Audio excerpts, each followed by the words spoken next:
My name is Janpal LaChapelle, and I will be explaining why the state of Alaska should commit to additional, significant reductions in state spending before capping the PFD or imposing new taxes. First, though, a framework on which to base the analysis of this debate.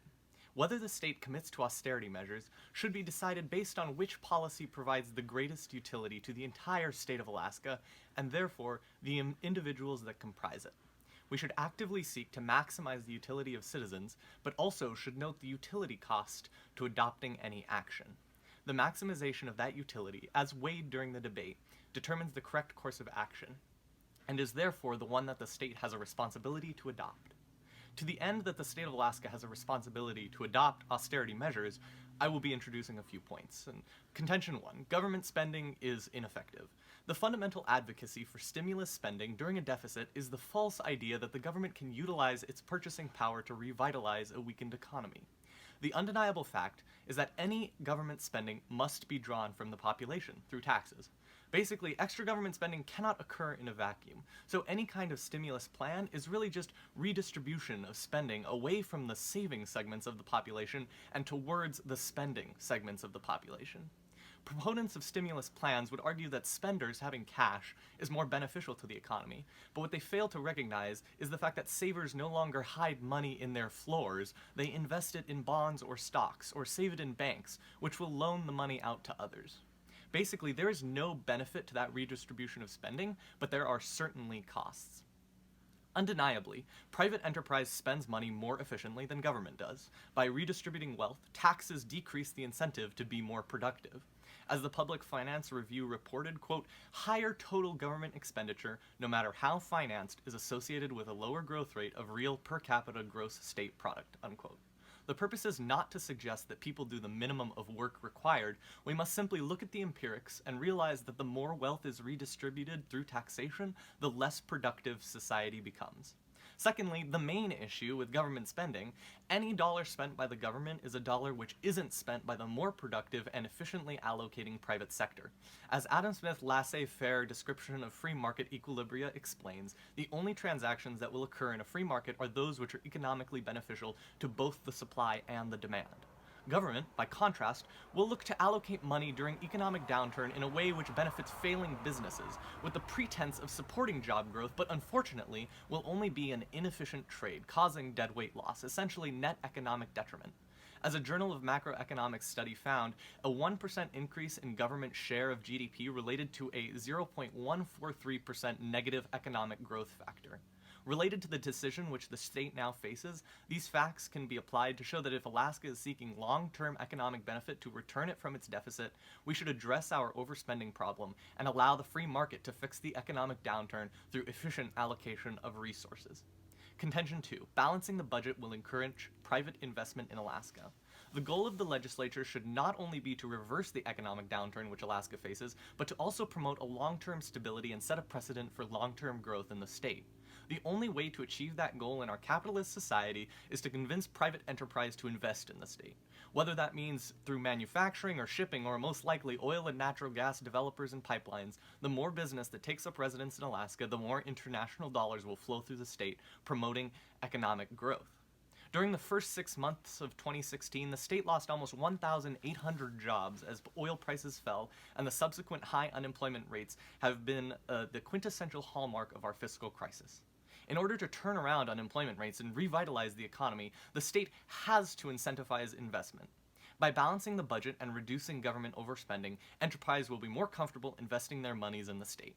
In 2012, the IMF conducted growth model projections which noted that low taxes and fiscal debt within 6% of GDP saw a significant increase in private investment.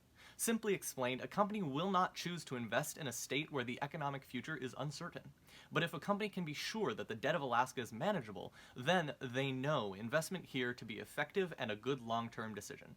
High debt signals to a company that taxes on them could be raised in the future if the state government ever is stuck in major spending deficit, and any company wants to be as effective with their investment as possible.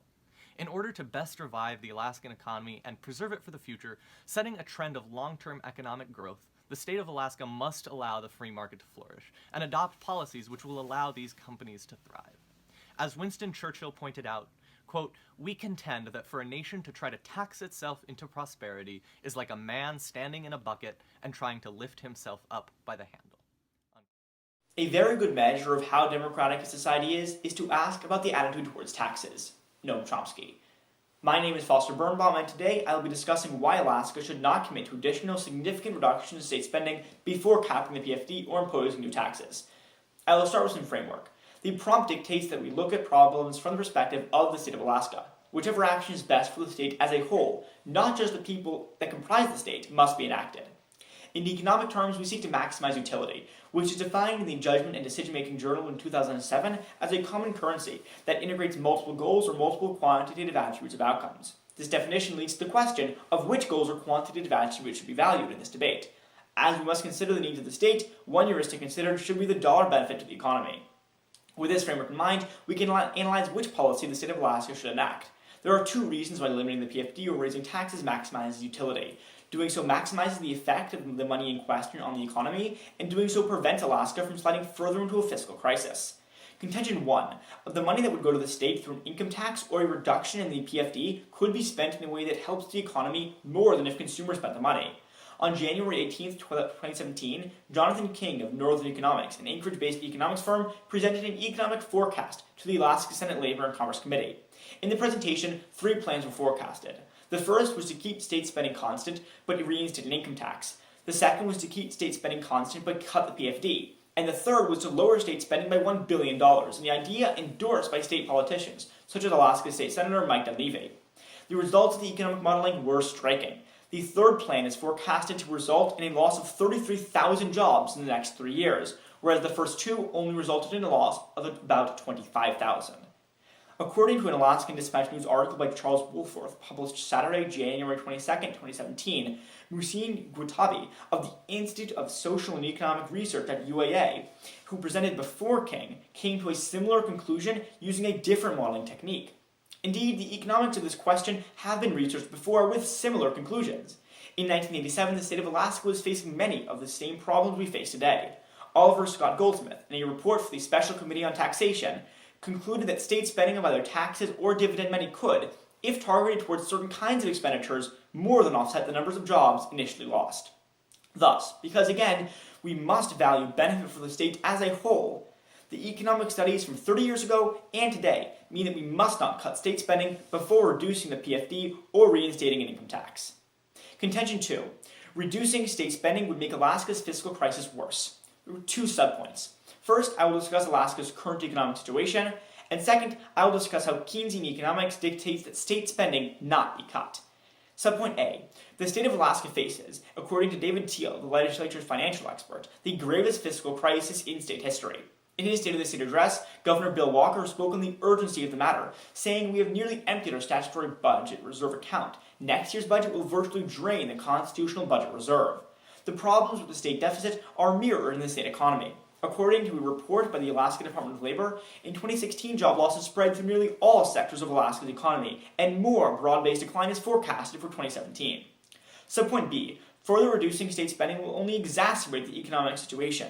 This claim is derived from the work of John Maynard Keynes. Keynes believed that the role of the government should be to stabilize the market-based economy, which he saw as too volatile. This means that when the economy is performing well, the government should decrease spending, removing government stimulus from the economy. And when the economy is performing poorly, the government should increase state spending, providing a stimulus for the economy. Keynes' ideas have been validated by government actions in past recessions. For example, during the Great Depression of the 1930s, government spending, first on infrastructure and then on the war, was the key to recovery for the nation's economy. Another example of Keynesian economics at work is the Obama administration's bank and auto bailouts and stimulus package during the Great Recession of 2008 and 2009. Many economists, such as Princeton University economics professor Alan Kruger, credit the bailouts with preventing further economic collapse and providing a stable platform for recovery. And there's no reason to believe that Keynes' ideas do not apply to Alaska right now. Indeed, the same Northern Economics report I mentioned earlier concluded that without stimulus, we have years left in this recession. Clearly, in this period of economic struggle, cutting state spending should be the last option in our minds. In essence, this debate comes down to a test of our democracy.